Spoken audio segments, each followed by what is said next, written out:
Emeralune set her steaming tea on the railing, the ceramic clinking sharply against the wood. Finian and Fizra arrived at the gate in silence, their boots thudding against the dirt path with a rhythmic, heavy cadence. They did not speak, they did not greet. Their focus remained locked on the dense, overgrown tangle at the center of the garden. Emeralune gripped the iron shears and stepped into the thicket, the metal blades whistling as they severed the knotted vines. Layer after layer of green fell away, revealing a dark, gargantuan shape wedged deep into the earth. It was a watermelon the size of a carriage, half buried and pulsing with an unnatural, rhythmic weight. The trio stood frozen. The air around the fruit felt dense, vibrating with a low, subtle hum that made the soil beneath their feet tremble. The sheer mass of the object defied the landscape, a dark anomaly anchored in the dirt. They circled it, watching the skin pulse slowly like a living heart. The silence of the morning broke as they realized this was no ordinary harvest, but a discovery that demanded every ounce of their strength to uncover. Finian moved first. He jammed his steel shovel into the packed earth, angling the blade beneath the rind to gain leverage. He shifted his weight, boots sliding backward through the loose dirt. His jaw set, face flushing crimson as he heaved against the handle. The soil groaned, but the fruit did not shift a single inch. Fizra stepped in, grabbing a thick oak plank from the shed. He rammed the wood beneath the rind, using his entire body weight to force the melon upward. The wood groaned under the immense stress, bending until it reached a breaking point. With a report like a gunshot, the plank shattered, sending splinters flying into the air. Fizra stumbled back, his hands stinging from the recoil. The melon remained perfectly still, pulsing with a rhythmic, heavy thrum that seemed to mock their efforts.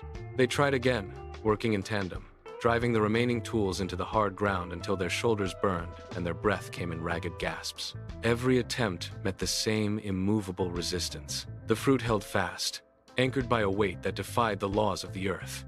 They stood panting in the garden, wiped sweat from their foreheads, and looked at the massive, dark shape. It had not budged. Emeralune walked to the shed and returned dragging the heavy-duty crane. Its iron chains clanked against the morning silence, a rhythmic metallic song that echoed across the yard. She maneuvered the base into position, her movements precise and practiced. She looped the thick steel hooks deep around the gargantuan rind. With a sharp pull of the lever, the hydraulic gears engaged. The machine shrieked, a high-pitched protest of metal against immense, unnatural pressure.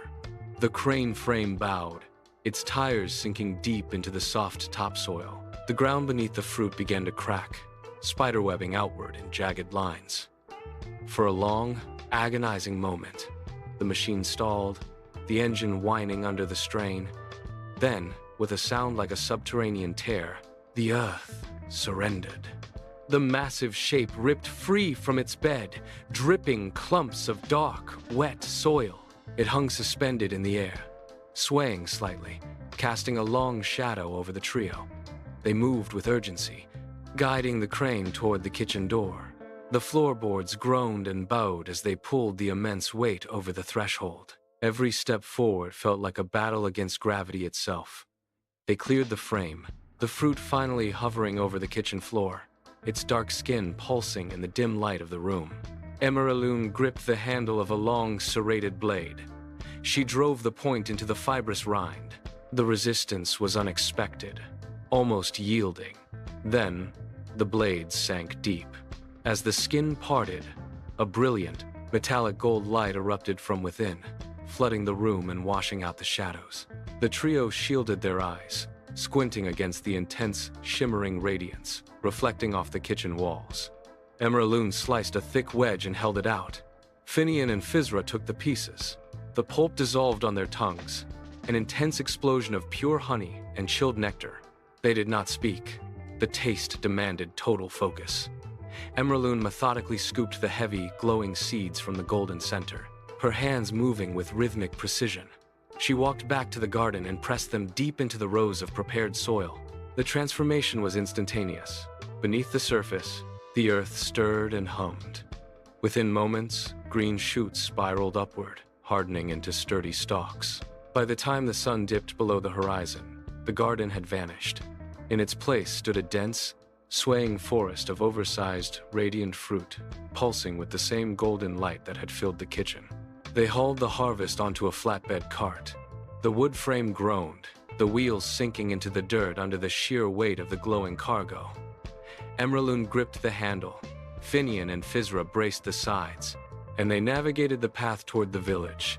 At the market square, the crowd surged forward at the sight of the radiant fruit.